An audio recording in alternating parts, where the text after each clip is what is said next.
Hey guys, welcome to my channel. If you are wondering what the heck this channel is, my mom used to go to estate sales and she would get these tin boxes, and this is where people would keep their recipes. People still keep their recipes in these.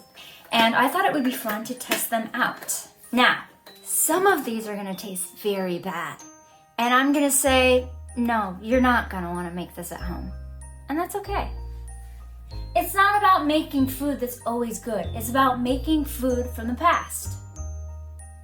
Today, we will be candying fruit. Why are we candying fruit? That's so simple, Hannah. That's so boring. Here's the thing.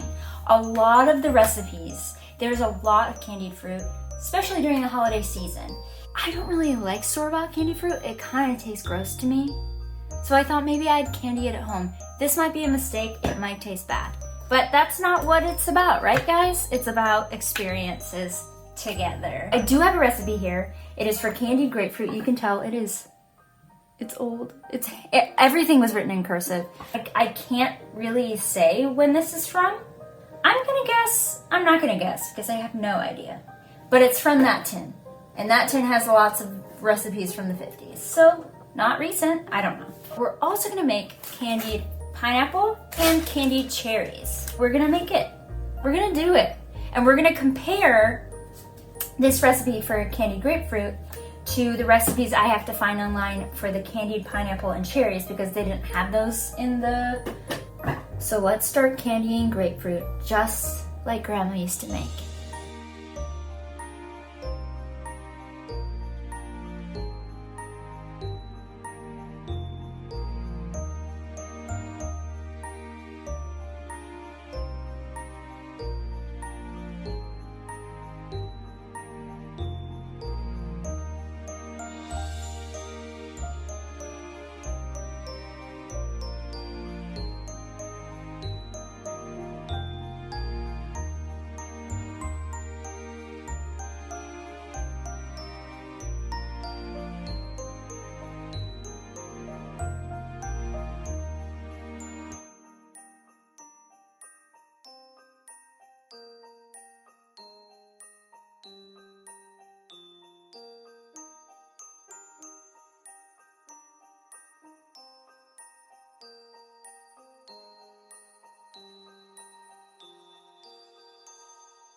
Good morning.